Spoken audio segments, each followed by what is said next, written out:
This episode is brought to you by Bumble, who says Valentine's Day is just for couples. Just because you're not in a relationship doesn't mean you can't get out there and live your best love life. That's where Bumble comes in. This February 14th, you can flip the script and give those relationshipers a friendly dose of FOMO. Say no to staying in this Valentine's Day and yes to more. More dates, more first kisses, more gossip for the group chat girlies. Do Valentine's your way. Date now on Bumble. This episode is brought to you by Pepsi Wild Cherry. Pepsi Wild Cherry is bursting with delicious cherry flavor and a sweet, crisp taste that gives you more to go wild for. Getting wild may look different these days, but whether it's opting for a solo Friday binge watch or a big night out, everyone can indulge in their wild side with Pepsi Wild Cherry. Also available in Zero Sugar. So grab a Pepsi Wild Cherry and get wild.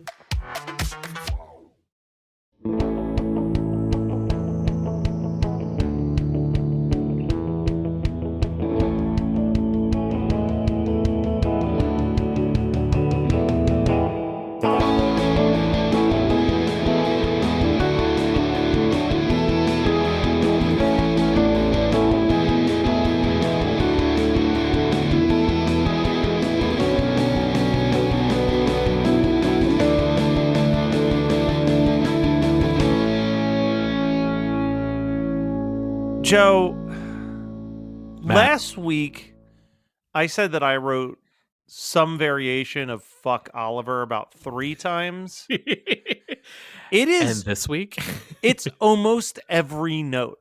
I have a vivid image of what happened in this episode, but it was almost just blind rage at this sociopath. That's the only word to use to describe this man. He is a sociopath. Manipulative, douchey, like my very first note was, I'm sure it's the point, but I don't trust Oliver one bit in this show. And I feel like and you can correct me if I'm wrong, or maybe I'll find out in a couple episodes, because I did unfortunately reveal to myself through trying to figure out how the fuck I knew this kid, and that's how I found out that he was in Phantom of the Megaplex, was at least happy to see, according to Wikipedia anyway, that he only appeared in 6 episodes, and we've knocked out 4 or 5 of them thus far. So I'm assuming that the next time we record, that'll be a series close on Oliver. Yeah. but dude, just a fucking pain in the ass. Like, just stress me out. But as much as I say fuck Oliver, the newfound love for Luke, his stock is still rising, baby. Yeah. Like, it's great. It's great. He's if he just sits comfortably in like weird punch drunk comic relief character for a little bit, I will be fucking thrilled. Like, he is so good in that role. Like, he's actually a better comedic relief to me right now than Seth Cohen. Yeah. Yeah, like, absolutely. Every line he delivers just fucking lands. Except, I think Summer had the line of the fucking episode, and it was like in the first 5 minutes of this episode. What was it? So Marissa and Summer are having a conversation, and I forget what was the setup to it, but Marissa says, "Clearly I was being sarcastic." And Summer says, "Oh, so was I," which we never did until Cohen showed up and taught us about irony. That jackass. Like, yes, that was probably my favorite so far. That's a beautifully constructed sentence. He taught us about irony. Holy shit, it's so good. Joe, I'm not going to make you wait on this. Okay, I promise you that I have a new segment. It won't be a weekly segment. It'll be a segment as I see it fit. Okay. And this segment, I'm going to just simply call "Who Wore It Better?" Okay. So, who wore it better? This is just one category today. Who wore it better? Summer or Donald Duck? You are not right for this. I mean, no offense to a classic, to an icon, but Summer is wearing it better. that she showed up and I literally wrote, what the fuck is Summer wearing? ... She's Disney bounding as Donald Duck right now. Like, holy hell. Well, the fashion in this whole episode is like suspect, right? Because you have like Seth and Anna trying to be old. Yeah, it is insane. Also, Summer is off her fucking rocker this episode. Like, she's listing these ways she's going to get revenge on Seth while they're on this trip. And it's like, I'm going to put his hand in a cup of water so he pees himself. And then Anna's going to be like, oh no, he pees himself. And I'm like, you are 17 years old. Like, yeah. It is it is what the kids say. She is pressed.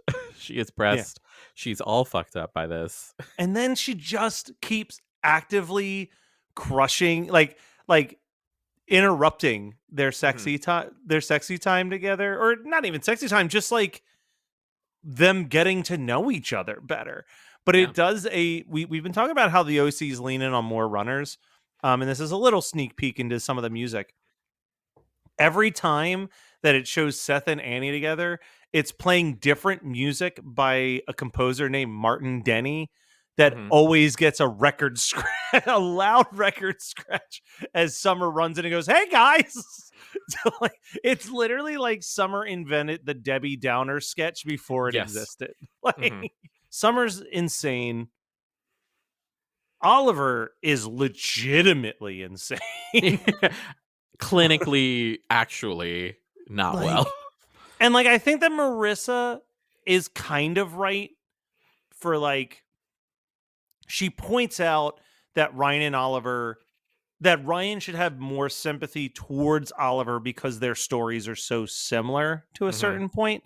And it's like, I am me watching this through the lens that the filmmakers want me to watch it.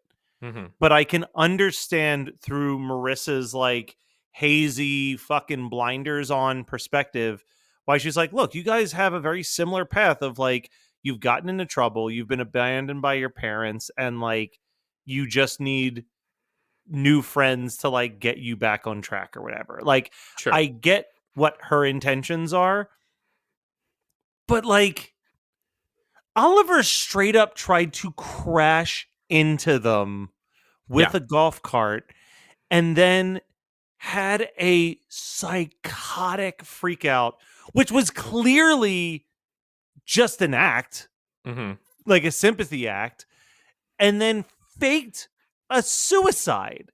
Like, faked an attempt. Faked a suicide attempt. Faked a suicide attempt, which like jump into the very end. But the last note I wrote was a quote from him. He says, but if I go to the hospital, they'll put me on suicide watch because I tried to commit suicide. And it's like, exactly. That is, I am judging Marissa now that thinks that she's going to do a better job of keeping a suicidal person from committing suicide than a hospital staff with a patient on suicide watch. It's like, it's bad moves on Marissa's part. And like, okay, so I've been thinking a little bit more about this, right? And the kind of like it's literally the manifestation of the phrase the road to hell is paved with good intentions, because she has all these good intentions to try to help Oliver. She's his friend. He is the only one that she is friends with in her like current social group that has in her mind has any understanding of the struggle that she has with substances and the kind of the how that like makes you an outcast and the stigma that goes with that. But I think the problem is like, I have never looked at Marissa as a person with substance abuse issues. I just look at Marissa as a person who doesn't handle bad news, period. You know what I mean? Like, and like, she's an addict. She just doesn't know how to take the news. She doesn't know how to receive bad news. But that's my thing. It's like, we haven't seen enough of like I'm sure I'm wording this wrong and it's going to sound shitty. My point is like we have seen her abuse substances. Yes. I don't think that I would categorize Marissa as an addict though. You know what I mean? Like it's not like we've seen like this weekend bender, like this week-long bender where she can't like keep her shit together and is like, you know, just showing up at any random evening hangout because like she just needs to get her fix. She just needs to work on like sometimes life's disappointing, girl. Like that doesn't mean you immediately grab the prescription pills and the tequila. Sure. like I think that she thinks that they are more intertwined than they actually are. Because he has manipulated her into thinking that they're exactly the same. But yeah, he's just also big complaint to the editing in this episode during the golf cart scene, because like I get it. It's like a low budget. You're probably not going to actually try to have two golf carts charge at each other. And the editing to try to not have to film most of the actual action throughout it made that scene. I had to rewind it because I'm like, what just happened? Like I was so confused as to what was going on because it just kept like quick cutting to the different people in the golf carts, and then it's like a 2-second shot of like the carts almost hitting each other and then an off-screen crash, and you're like, what? Like I literally was like, all right, I gotta rewind this. I don't understand what's happening. Yeah, that really kind of is the last straw for Ryan, who does deliver, I think, a phenomenal line where he says to Oliver, the next time you want to be alone with my girlfriend, just let me know so I can stay home. And it's like, dude, like I feel like great line. You're calling him out on his bullshit. Yeah. But I also think, and Marissa would never see it this way, I feel like that's also got a shit ton of confidence that your girl's not going to cheat on you. You're just like, yeah, fuck it.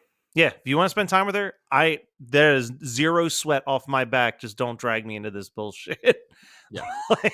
It's like I know who I'm with. She knows he's confident and trusting. Yes. Like it makes him look good there. I also wrote a note that I just want to read. I keep forgetting Marissa has a sibling, except for when Jimmy references that he has 2 children. I'm a fan of this show, and I'm like, oh, that's right, Caitlin is still in the picture. Every time he's like, single father, 2 kids. I'm like, 2 kids? I'm like, oh yeah, what 2 kids? The horse with alopecia. China, the horse with alopecia. The other child. I do want to talk about, like, we got to talk about a little bit more of the Summer, Seth and Anna stuff, because like there's this scene where Seth and Anna are hanging out, just having quiet time, just cuddling in silence. In walks Hurricane Summer. Just like, I'm gonna make sure that these dudes, nothing sexy happens with these 2. And she puts on the TV, and what I think is the most adorable shit in the world is like, no matter what she puts on the television set, it is like something that like Seth and Anna are fucking vibing on, and I'm loving it. I also wrote, God, I really want an Egg McMuffin right now. Like they have such a deep conversation about McDonald's Egg McMuffins. Slightly dated, but like not slightly dated. Them talking about like, why can't we figure out the technology to have breakfast 24/7? McDonald's did crack that code, and then just in the middle of the pandemic decided, we don't need to offer that anymore. Biggest mistake they've ever made. Like I that is the biggest tragedy that the COVID-19 has brought upon us, was the end of the McDonald's breakfast. I mean, you could make the argument that they are not being supportive of like our essential workers, because you know what goes great? Like you can just see the McDonald's ad, right? It's like a bunch of nurses getting off of a difficult shift, going to McDonald's at like, midnight and they get an Egg McMuffin. Like, I'm telling you, Joe, there is no better combination in this world to me as a man who loves 2 things at 3 things at McDonald's: a McGriddle, an Egg McMuffin, and their shoestring fries. having 24-hour breakfast allowed me to have all three of those things in one meal. I Do you eat get it with egg McDonald's- or no? Your McGriddle. Oh yeah, with egg. You Okay. got it. I actually learned that if you do the drive-through, you can request that they put the Egg McMuffin egg on your McGriddle, which was a game changer for me. Oh, absolutely. A round egg always. No, fuck the folded egg. I learned that from when it was still being offered and we were doing Uber Eats a lot in the pandemic. And quite honestly now, I learned that like there is a section where you can like sub out folded egg for round egg. Yeah, the round And- egg is so much better. The Yeah, round egg absolutely. is the secret sauce right there. But like that's just like because I eat a lot of McDonald's, Mhm, and I feel mhm. like the only reason that I get McDonald's for either a lunch or a dinner is because I just really want their fries, and I'm like, Yeah. well, I might as well get like the McNuggets with it, or I might as well get like I might as well make a meal out of it. I'm not going to sit in Sure. the drive-through just to walk off with a $3 fry, like, Yeah. but But like, you would. but I would, and I will, and I continue. But like, man, when it was the option where I was like, oh, I'm going to get my breakfast sandwich and I'm going to get a large French fry to go with it, like it was worlds collide. I also want to ask you a very random McDonald's French fry question that came up Sure. when I was hanging out with my friends this weekend. Okay. When you're going to McDonald's and you get your French fry, Mhm. do you feel like it is a victory if they are extra crunchy French fry or if they're slightly soggy, limp French fry? Oh, it's a victory when they're crunchy. Okay, I'm of the it's a victory when they're like just a little soggy and limp. I it's the only No. French fry that I'm like, give me that barely cooked vibe when I eat it.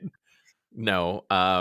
Unlike a penis, I need like the only way that it needs to be hot and hard to get me off. Now, see, I will say this. I feel the total opposite with Wendy's. If I go to get Wendy's and it's like kind of like a moist awful. French fry, it's Awful. fucking awful. But Yeah. if it's done, if it's cooked well done and they've got that like special sea salt on it, Mhm. amazing. Again, honestly, fries are the number one thing that I'm looking for at my fast food restaurant. Sure. Who It's has the better hardest nuggets? thing to walk away from Chick-fil-A about is that the waffle fry is an undeniably great fry. Yes. Like, Yes. like, you can get that chicken sandwich from damn near anywhere. Yeah, but the fries and like the soft serve vanilla is Yeah. You're like, God damn you fucking bigots. Why do you have such good French fries? So who has better nuggets, Wendy's or McDonald's? I actually like Objectively. McDonald's. I think I like a McDonald's McNugget. This is the thing I've been saying for 10 years. I think that McDonald's wins on almost every single front, not for the quality, Mhm. but for the consistency. The McDonald's, no matter where I go, no matter what time of the day, the McDonald's tastes the way I want the McDonald's to taste.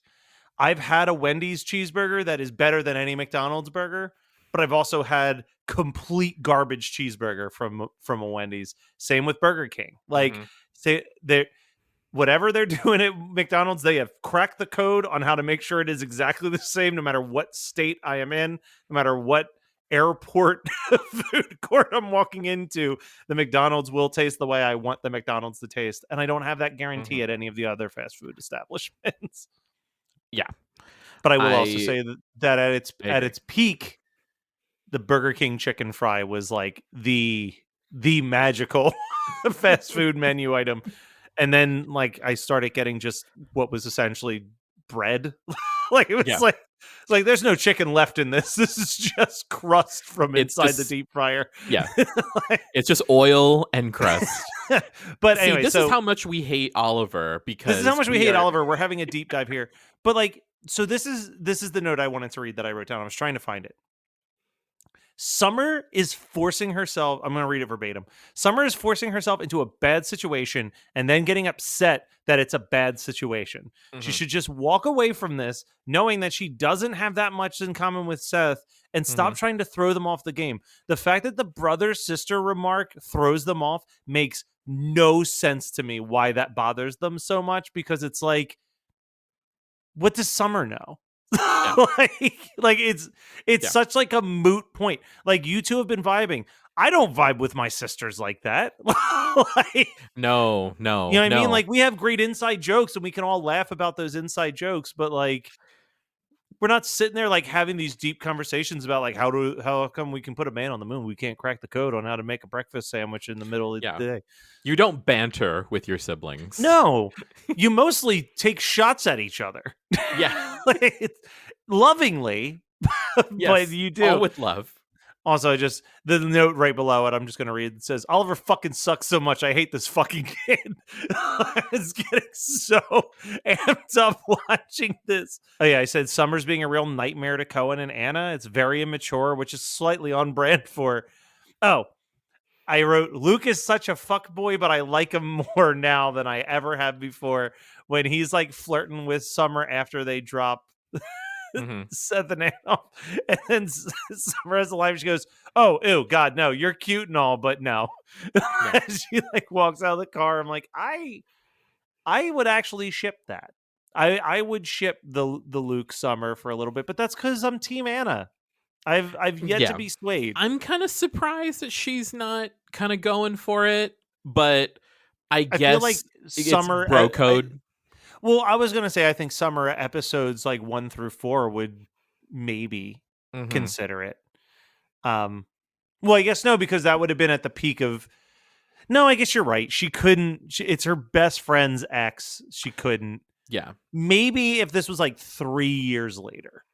You know what I mean? Like, possibly, yeah. Enough time has passed. Luke is still. I feel like this is always a hot topic, right? Like dating a friend's ex.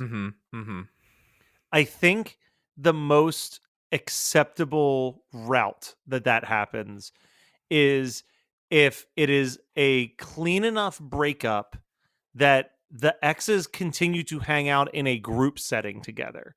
I right. See. So, you know what I mean? Like with this scenario, it's like, all right, like, yes, Marissa dated Luke.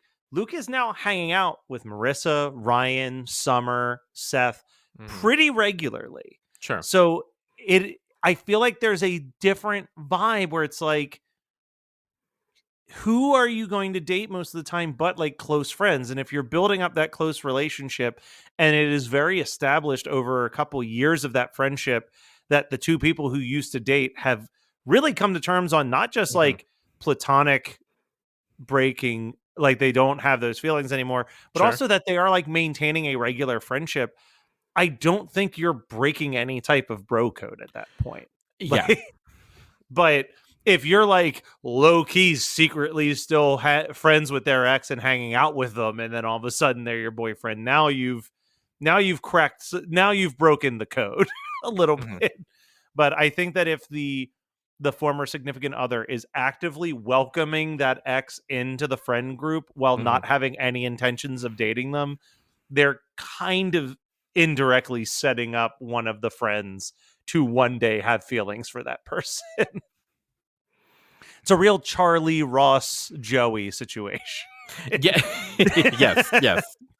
But yeah, I mean, that's pretty much it. This was like, I mean, you can't top that Rooney episode. That Rooney episode, I mean, we've got maybe 10 more episodes this season, but right now that Rooney episode's looking pretty good for best episode of the season for me.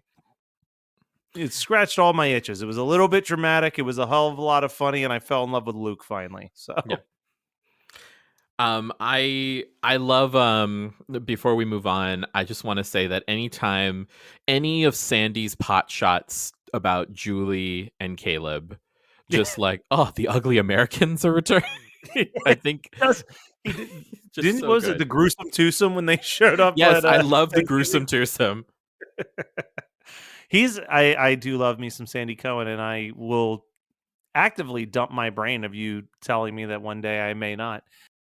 This episode is brought to you by Bumble, who says Valentine's Day is just for couples. Just because you're not in a relationship doesn't mean you can't get out there and live your best love life. That's where Bumble comes in.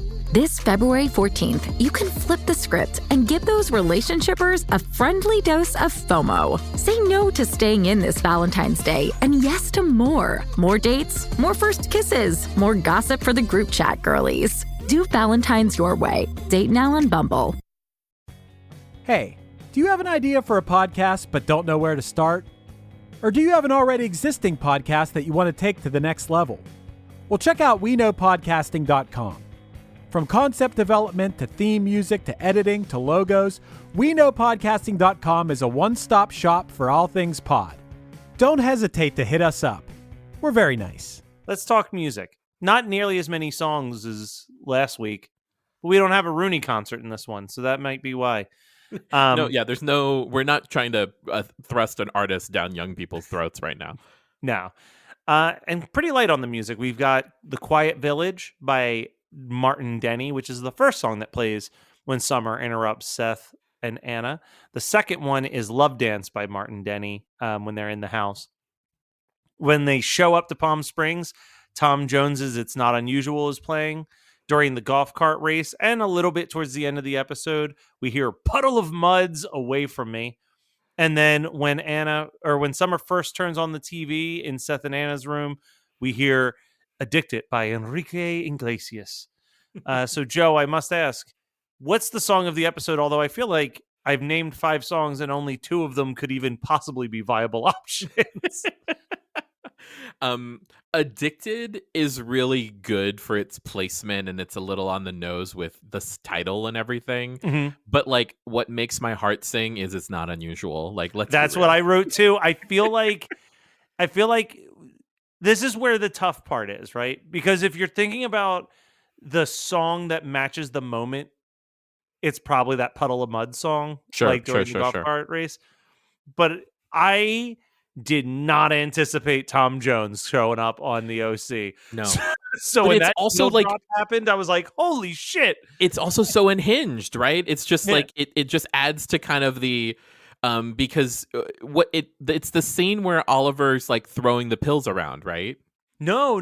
I mean, maybe it shows up again there, but it's when like Ryan and Luke are bringing in the keg into the Palm Springs house. Oh, I got it. Yeah, I think it shows up later again when he's like throwing the pills around or something. When he's trying to make it look like the suicide attempt. Yeah. Which I love that Ryan sees like straight through it. He just doesn't know where the pills were hidden. But he's like, he just tried a suicide attempt. He's like, or he's trying to make it look like he tried a suicide attempt. You're like, ooh, Ryan, the detective, is on the case. Lastly, we always talk about it. Come on. OC, pop culture, those bad boys go hand in hand. Hell, they had a whole episode dedicated to Rooney last week. So, Joe, what piece of pop culture, maybe of the past, the present, or somehow in the future, have you been vibing on? It is like the best. I would venture to say that it is the first great meme of 2023. Okay. And all I'm going to say is Angela Bassett did the thing. Angela Bassett did the thing. Viola Davis, my woman king. Love it. Yeah, we haven't. I feel like meme in general has become so disposable that we haven't really had a true king or queen meme in a couple years. But the Angela Bassett one is definitely. I mean, I guess like the dumb way. It's tough because like, what is even a meme at this point? I feel like a lot of it's just like TikTok trends. Yeah, like the dumb ways to die video or like the teenage dirtbag trends or whatever. I think that like for millennials, of which we are the generation. Yeah. I think that with millennials, it is more a meme is one of those like images with the text, but like the definition of meme is that it can be literally anything that pervades culture. So it pervades culture in this way. So like a song can be a meme, saying damn Daniel, like with the shoes and all that. That was a meme. But this is just like, it utilizes the full definition of what a meme is. It is also just like delightful, and I really hope that it appears at the Oscars. Yeah, at the time that this episode comes out, the people know if that happened or not. But exactly. So we will either look like idiots or we'll look like prophets. But and then Angela Bassett, like I think she won an NAACP award for like Image Award, and she got up there and she was like, well, I guess Angela Bassett did the thing. Like, I just need her. I kind of like wasn't rooting for her to win the Oscar, but if she does win, I need her to get up there and just be like, Angela Bassett did the thing. Angela Bassett did the thing. I want it. Yeah, no, that's fantastic. I feel like for me, meme isn't like a specific thing, like you said. Like in our millennial vision, it is like you said, picture with text. But by the definition, it can be anything. I feel like the common trait of a meme is honestly like irreverence. Like, like it can be any, like you said, it can be a song, it can be an image, it can be whatever, but it has to be somehow like, if it feels like it would fit in on an SNL digital short, then you sir have found a meme. like that, like the more outrageous and absurd it is, yeah, you got it. Mine's not that exciting. I did read a book that I quite enjoyed that I've been meaning to read for over a decade, but I finally got around to reading Daniel Bryan's biography, Yes, My Improbable Journey to WrestleMania. So I'm picking this as a pop culture moment because WrestleMania 30, it's the story of Daniel Bryan winning the titles at WrestleMania 30. At the time this episode comes out, WrestleMania would have just happened last week. So again, we're in the future, folks. At the time you're listening to this, and we're recording it in the past.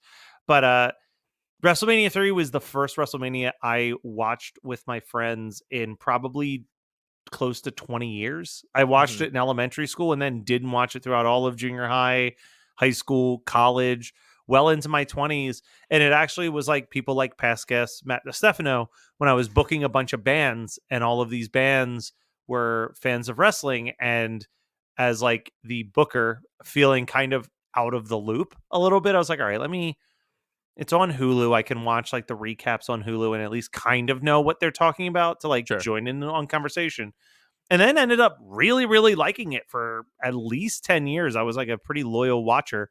But yeah, WrestleMania 30 is, in my eyes, if you are someone who has never watched wrestling and you want to see the highs and the lows of what makes people love it, WrestleMania 30 is like this perfect, like David and Goliath story being told throughout the event. And there's just like 3 or 4 moments that were like major, like, holy shit, the room falls silent, like, I can't believe I just saw what I saw type moments. So I think that reading that book just took me back to being in this house. It was when I just first started living here with my old roommate, and like having a big gathering in the basement to watch it. And literally just I had not established who were going to be the regulars in my home yet. I'm not sure if that sentence makes sense, but like, you know, like you're like, I've only been here a couple weeks. I genuinely don't know like who are going to be the regulars in this home. Sure. So I just sent an invite to every friend that even remotely had an interest in wrestling. And it was such a weird combination of human beings. And the irony is that now when I have people over for wrestling, there isn't a single person from that original WrestleMania that comes over, because I slowly shift it and learn like who are the diehards, who are the people who just like casually watch, and then like cultivate it. Like, well, I'm not going to make the casual watchers feel obligated to come here because they want to see me. So let's create like a different hangout structure for them. And like it's friendship is weird. You can really you can really put your friends into different like buckets and stations if need be. I do it all the time. It's the only way to survive. But Joe, we got 11 episodes left, and then we're done season 1 already of the OC, which seems insane to me, but I can't believe it. Yeah. And I think with us being at episode 16, I believe we said there was 96 episodes, so we've got 80 left to go before this magical journey into Orange County and Newport Beach is done. Well, thank you, Joe, for taking me on it so far, and we will continue into next week for more White People Problems.